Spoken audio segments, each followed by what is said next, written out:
Saudara sekalian, salam sejahtera, salam kasih dalam Tuhan bagi kita semua. Selamat datang dalam ibadah ini. Shalom. Shalom. Saya berharap kita semua baik dan sehat walafiat. Amin. Hati, pikiran, roh kita semua baik. Perlindungan Tuhan ada pada orang percaya. Nah, saya selalu ingin mempertajam pernyataan kata percaya.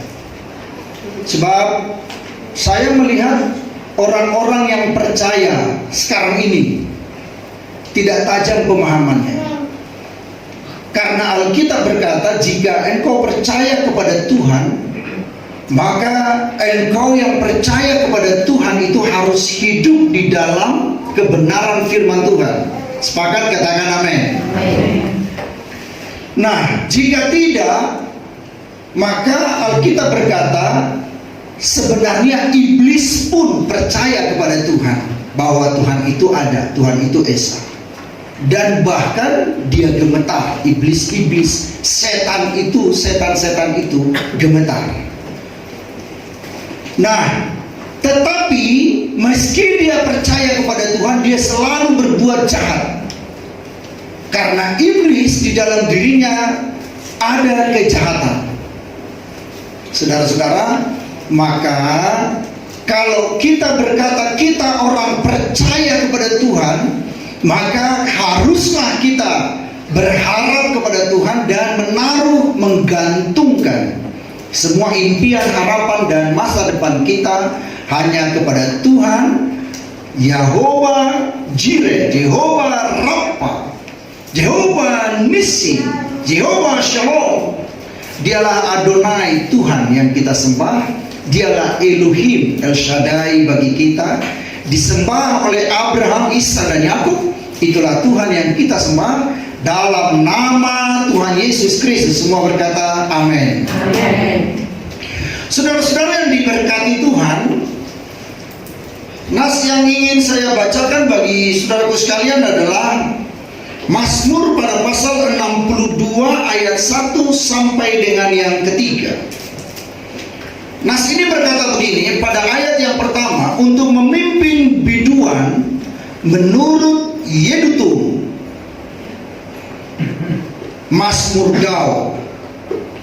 Kalimatnya begini, hanya dekat Allah saja aku tenang, daripadanya lah keselamatanku. Ayat yang ketiga, hanya dialah gunung batuku dan keselamatanku, kota bentengku, aku tidak akan goyah. Saudara-saudara, saya akan sampaikan begini.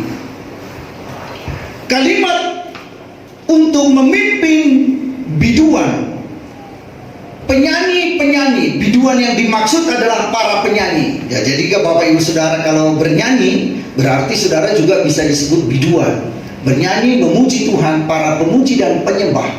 Untuk memimpin biduan. Nah, di dalam ibadah juga ada sering namanya choir.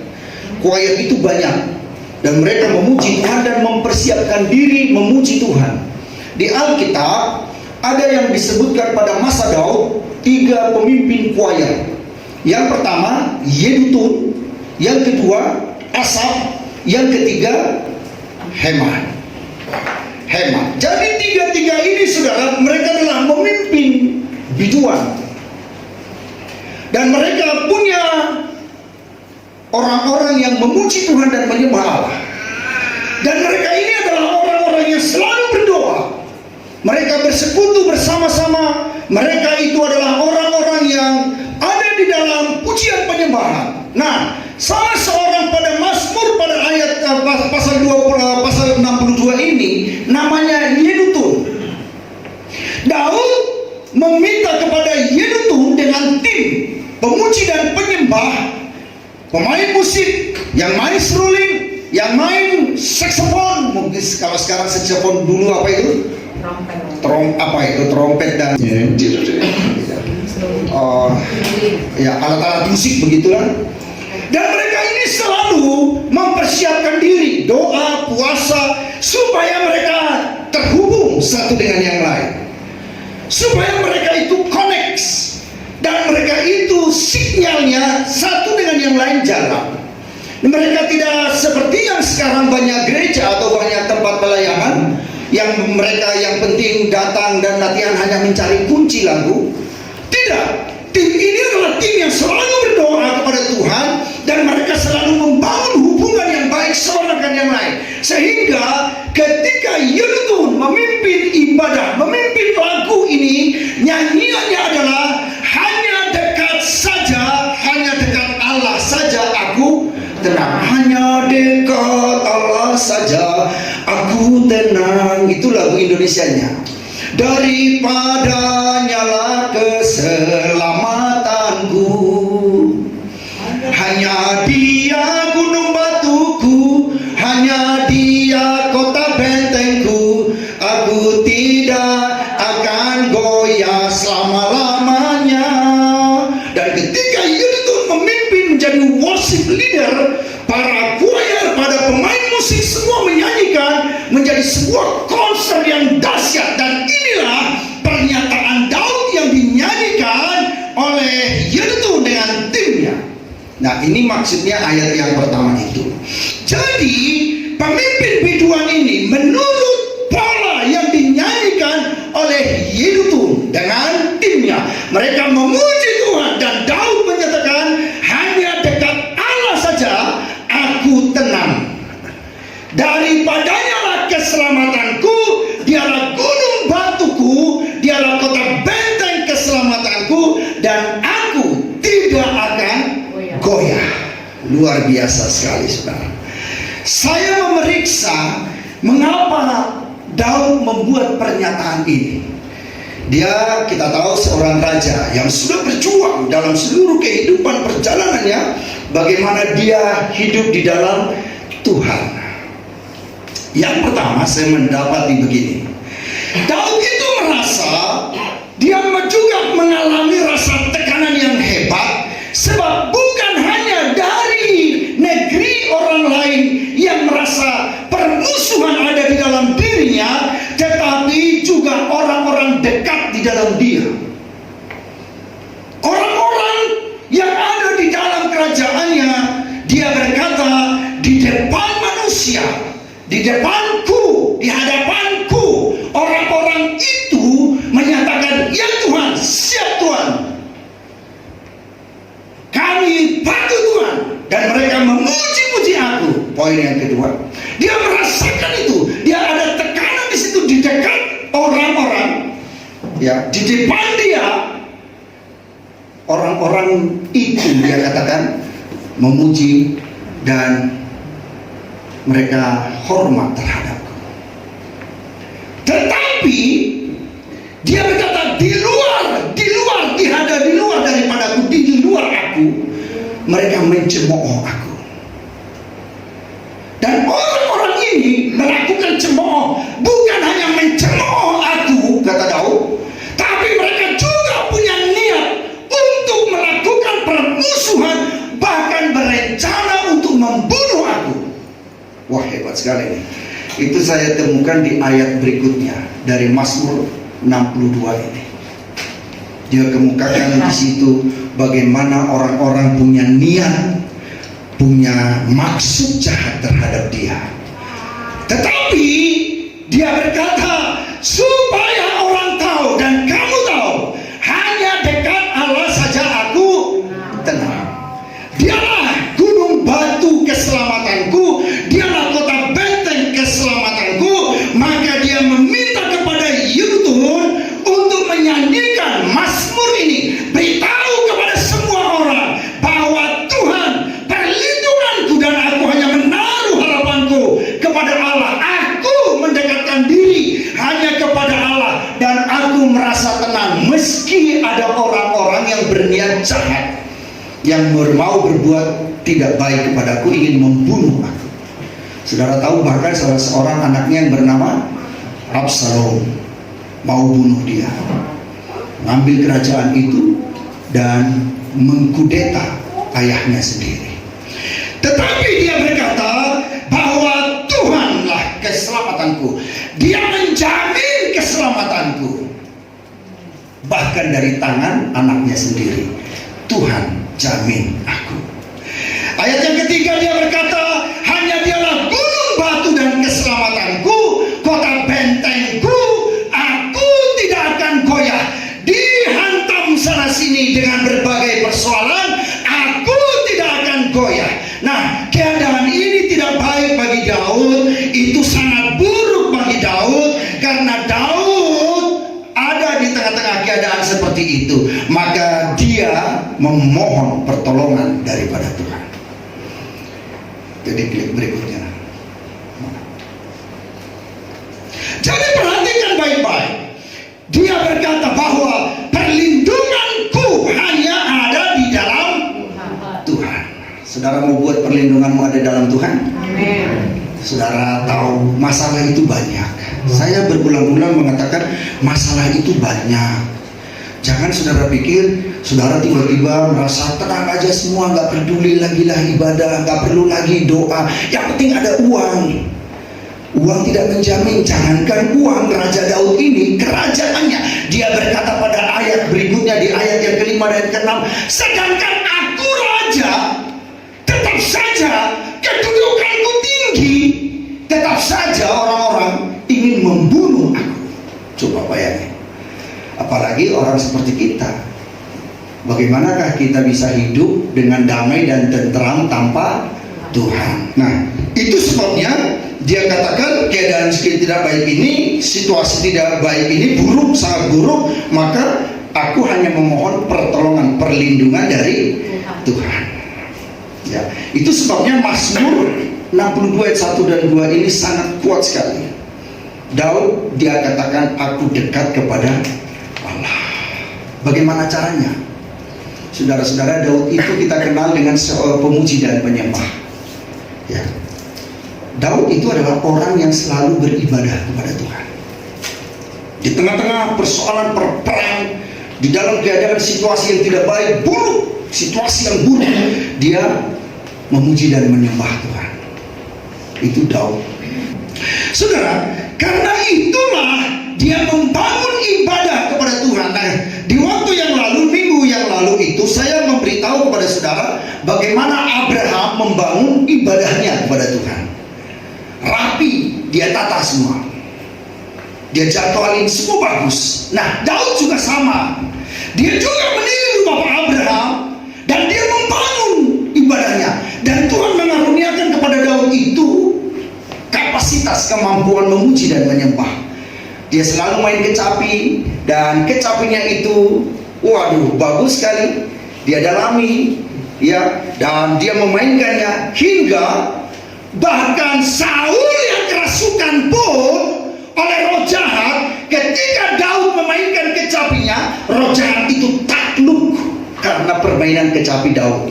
Ada kuasa di dalam permainan kecapi Daud. Saudara-saudara, itu yang ingin saya juga ingin sampaikan kepada kita. Pemain musik hendaknya semua ini diurapi Tuhan, amin. Para penyanyi semua hendaknya diurapi Tuhan. Bapak ibu saudara juga hendaknya diurapi oleh Tuhan. Nah, bagaimana caranya? Tiru Daud. Ketika dia mau perang, dia berdoa kepada Tuhan, dia bertanya kepada Tuhan. Dia panggil Nabi Saul, dia panggil Nabi Samuel. Samuel, berdoa untukku, saya mau perang, musuh sudah datang, bagaimana kata Tuhan? Dan dia mempersembahkan kurban persembahannya kepada Tuhan. Dan Tuhan bicara lewat Samuel, majulah, kalahkanlah musuh. Mereka maju berperang dan mengalahkan musuh. Hari-hari ini musuh yang jahat, setan iblis itu saudara, memakai orang dari berbagai tempat dengan situasi maupun kendaraan maupun keadaan apapun dia pakai untuk menyerang kita. Jadi peperangan kita sekarang bukan peperangan melawan darah dan daging, tapi melawan roh-roh jahat di udara, melawan penghulu dunia yang gelap ini, melawan pemerintahan daripada setan itu sendiri yang selalu mengganggu kita dengan berbagai cara, melalui teman, melalui sahabat, melalui keluarga, melalui siapapun dia ingin menyerang kita. Tahukah saudara, bahwa kita harus melawannya dengan iman yang teguh, pedang senjata daripada Tuhan, yaitu pedang roh. Kalahkanlah dia dengan iman yang teguh. Nah, Daud melakukannya. Itu sebabnya dia memilih Yedutun, dia memilih Asaf, dia memilih Heman, pimpin.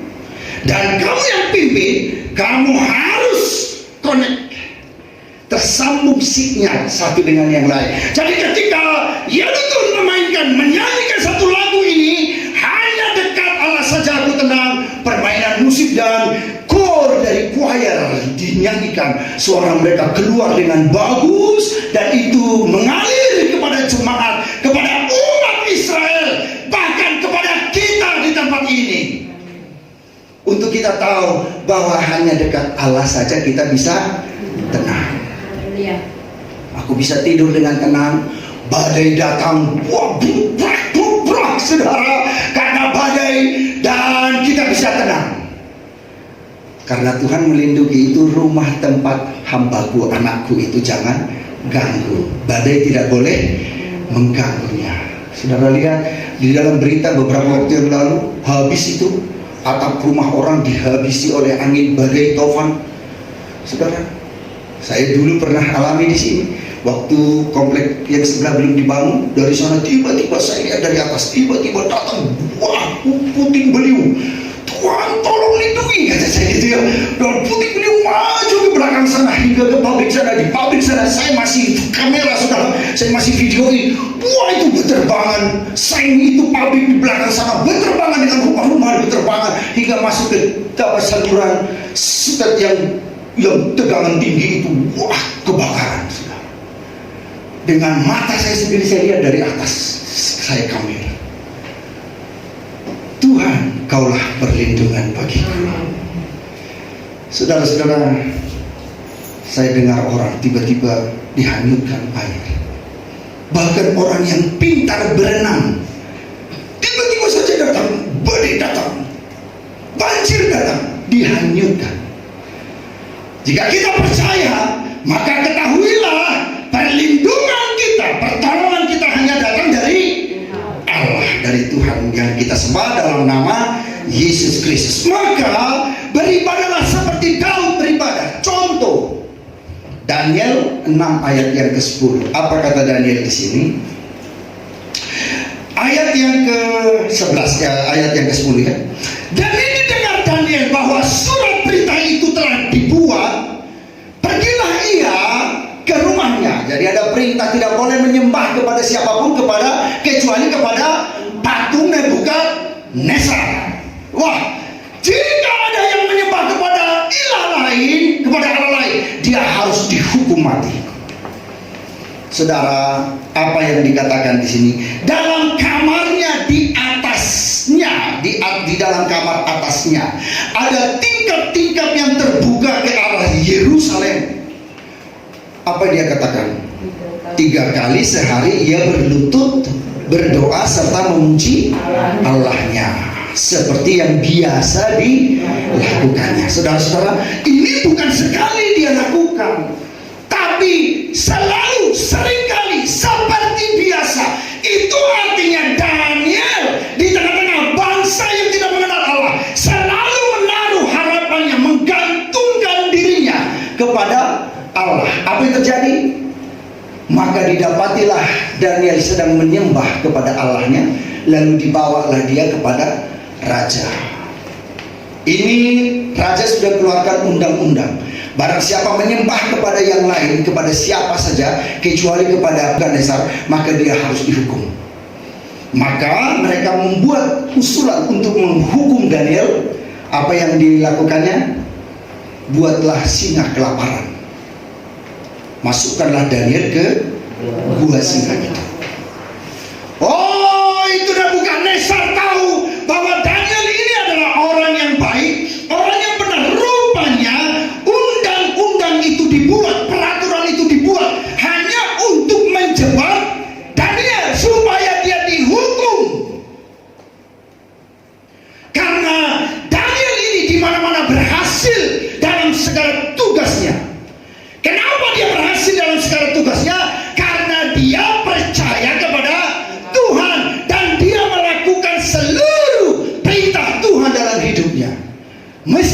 tengah-tengah bangsa yang tidak mengenal Allah. Nah, ini Daniel akhirnya didapati sedang menyembah dan mereka mengajukan saksi-saksi. Lalu apa yang terjadi? Daniel dimasukkan ke gua singa, tapi karena Allah yang menyertai dia, karena Daniel selalu berharap kepada Tuhan, itu sama dengan Mazmur 23. Bahkan di lembah kekelaman kata Daud, aku tidak takut bahaya, sebab gadamu dan tongkatmu itu yang menjaga, menghibur, memelihara aku. Saudara, dimasukkan, ketika Daniel dimasukkan ke situ, saudara, apa yang terjadi? Mulut singa yang kelaparan itu dikatup oleh malaikat Tuhan, sehingga mereka tidak punya niat untuk makan Daniel, padahal mereka sedang kelaparan. Saudara, itu singa-singa sedang kelaparan, tapi Daniel dimasukkan. Mereka bahkan bergaul dengan singa-singa itu. Hingga akhirnya dilihatlah, adakah di situ Daniel? Engkau masih hidup, aku masih hidup, Tuanku Raja. Keluarkan dia. Ternyata dia tidak ada dicabik, dicoel sama singa itu pun dia tidak dicoel. Maka dia dikeluarkan. Rupanya Allahmu yang maha besar, Allahmu yang dahsyat itu Daniel, itu menyelamatkan engkau. Maka sekarang mereka yang membuat rencana untuk membunuh Daniel masukkan ke gua singa. Segera mereka hanya mau dimasukkan, sudah diterkam oleh singa-singa itu. Allahmu dahsyat, Allahku dahsyat. Percaya perlindungan Tuhan ada pada kita orang-orang percaya. Oh, percayalah kepada Tuhan dengan segenap hati. Jangan percaya ketika ada uang abang sayang, tidak ada uang abang melayang. Jangan begitu, saudara.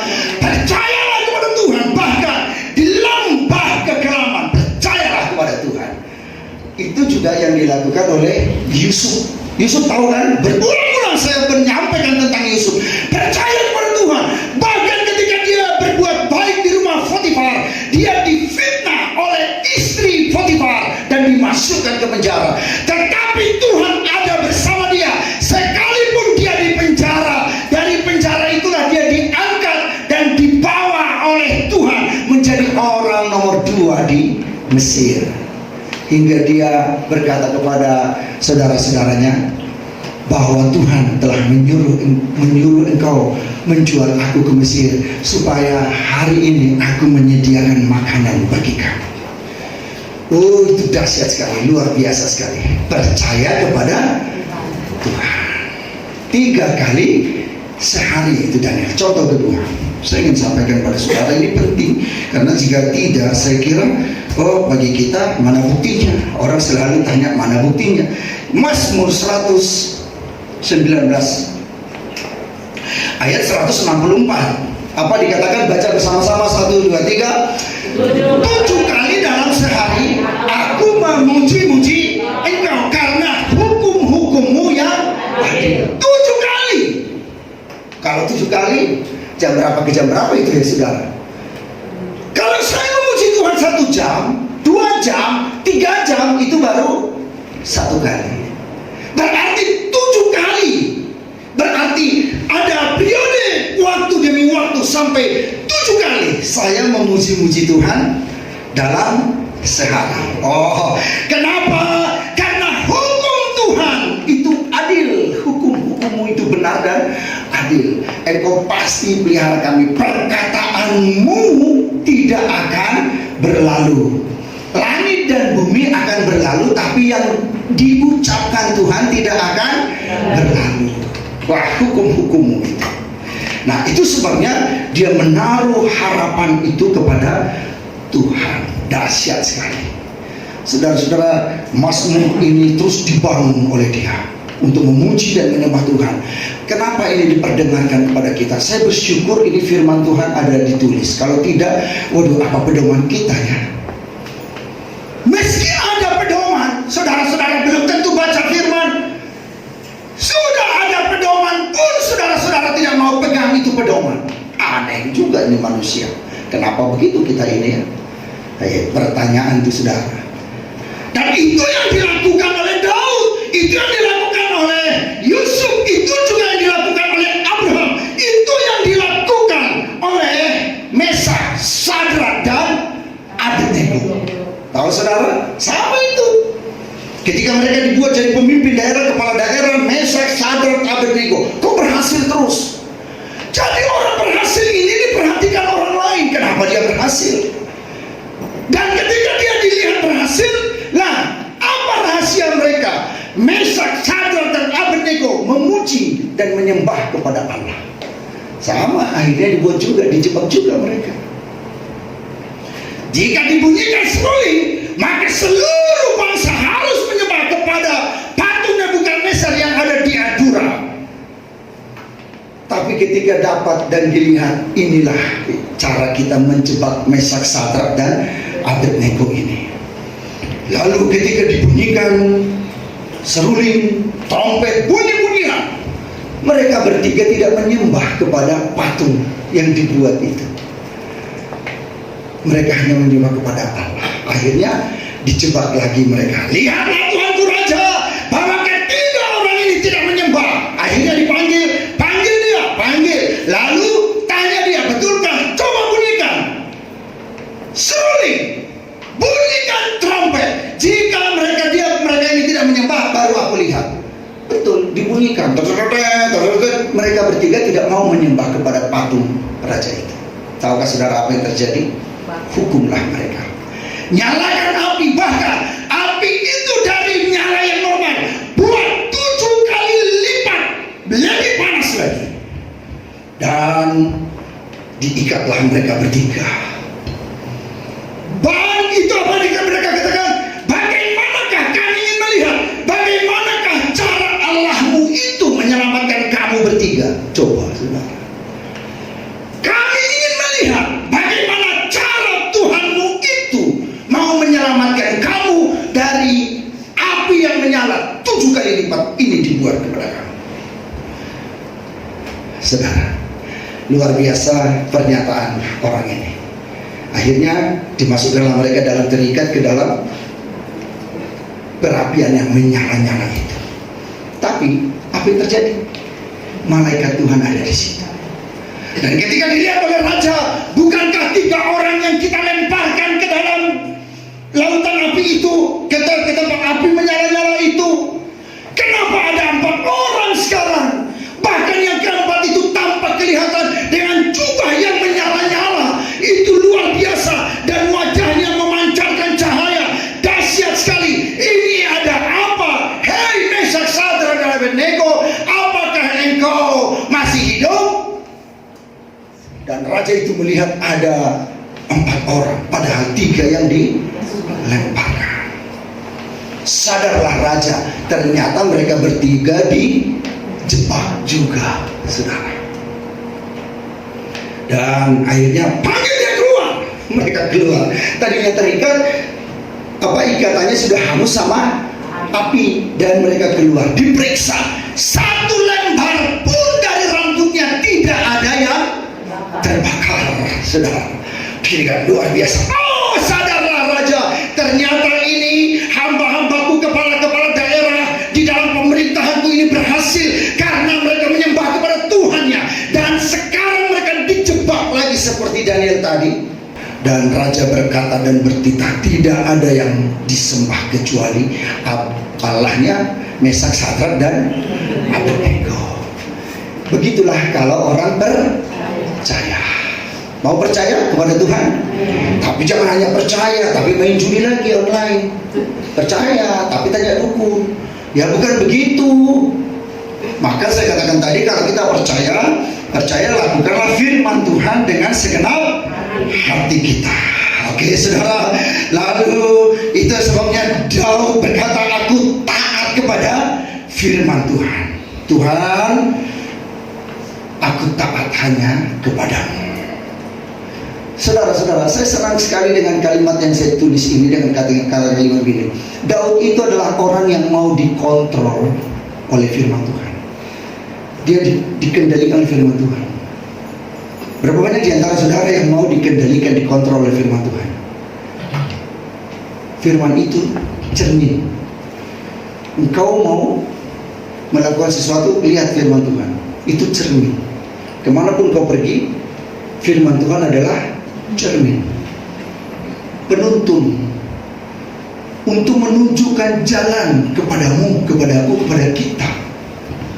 Nah, saudara, ketika dia mau dikontrol oleh firman Tuhan, itulah sebabnya Daud merasa sangat dekat dengan Tuhan, dan Tuhan selalu memberi petunjuk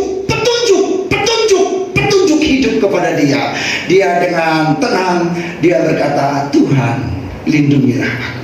Bahkan di tengah-tengah musuh, lindungilah aku. Dan Tuhan melindungi. Nah, saya mau kita semua mau dikendalikan oleh Tuhan. Katakan amin. Mazmur 119 ayat 105 dan 6. Firman-Mu itu pelita bagi kakiku dan terang bagi jalanku.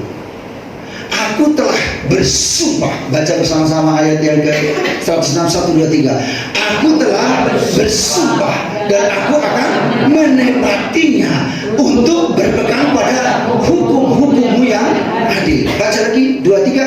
Aku telah bersumpah dan aku akan menepatinya untuk berpegang pada hukum-hukum-Mu yang adil. Setuju saudara?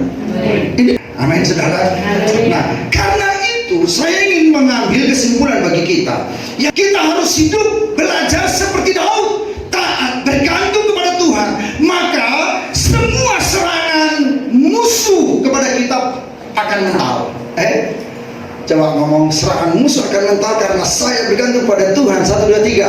Serangan musuh akan mental karena saya bergantung kepada Tuhan. Nah, bagaimana kita bisa bergantung pada Tuhan? Bangunlah ibadah yang benar kepada Tuhan dengan doa, pujian, penyembahan. Waduh, tidak perlu khotbah-khotbah itu, dengarkan terus. Ya, YouTube yang kami buat kirim kan banyak apa di rumah Bapak Ibu Saudara ada apa ya? Wifi ya. Oh, dengar. Ini jangan saudara dengar khotbah-khotbah orang lain yang sempoyongan gitu ya. Khotbah gembalanya sendiri nggak mau dengar, khotbah gembalanya dengar gitu ya. Dengarkan sampai selesai, lalu berdoa. Firman Tuhan hidupkanlah di dalam saya. Buatlah hatiku ya Tuhan menjadi tanah yang baik, yang subur untuk tumbuh firman Allah itu. Nah, yang kedua, maka firman Tuhan itu berkuasa dalam diri kita. Nah, jika firman Tuhan itu berkuasa, itu selalu senjata. Kitab Efesus itu katakan itulah senjata, pedang roh, senjata yang selalu kita gunakan. Hai iblis, hai setan, keluar. Hai kemiskinan, pergi keluar. Gunakan firman Allah, berkat Tuhan bagiku dalam nama Yesus Kristus. Hai penyakit, pergi. Kuasa bilu-bilu Yesus menyembuhkanku. Dan lakukan, pakai firman Tuhan sebagai senjata dalam hidupmu. Gunakan firman Tuhan. Ketika kekhawatiran datang, hai kekhawatiran, aku mengusirmu dengan firman Allah yang berkuasa, pergi dari hidupku. Wah, saudara, memuji Tuhan, menyembah. Ku sembah Kau Allahku, Bapa dan sahabatku, Kau yang pedulikan seluruh hidupku. Walau lewati lembah, aku tak ditinggalkan. Yesus kekuatan di hidupku. Gunakan firman Tuhan, senjata Allah. Maka Roh Kudus akan menyambungkan seorang akan yang lain dengan firman Allah yang hidup dan berkuasa. Roh Kudus membangun sinyal di antara kita. Jadi ketika ada orang WA, si anu sakit, langsung ikut berdoa. Semua berdoa dalam nama Tuhan Yesus. Orang-orang GBB angkat tangan Tuhan dalam nama Yesus. Orang ini Tuhan sembuhkan. Jangan hanya buat tanda cinta, tapi diabaikan tanpa doa. Oh, semoga lekas sembuh. Orang yang tidak mengenal Tuhan pun bisa bilang semoga lekas sembuh, tapi tidak mau berdoa. Apa itu? Saya heran melihat orang-orang ketika dibuat berita begitu, si anu sakit mohon didukung doa, semoga cepat sembuh. Tapi dia tidak berdoa. Dia pikir kata semoga cepat sembuh ini doa. Iya sih, ini hanya kata-kata pelipur lara. Tahu pelipur lara? Pelipur lara, ya hanya menyenangkan. Tapi tidak ada kekuatan kuasa yang membuat orang itu sembuh. Yang benar adalah doakan dalam nama Tuhan Yesus. Orang ini tumpang tangan bila perlu lewat tulisan itu di handphone dalam nama Yesus. Itulah tindakan profetik orang yang percaya kepada kepada Tuhan. Demikian saya sampaikan, Tuhan Yesus memberkati. Amin.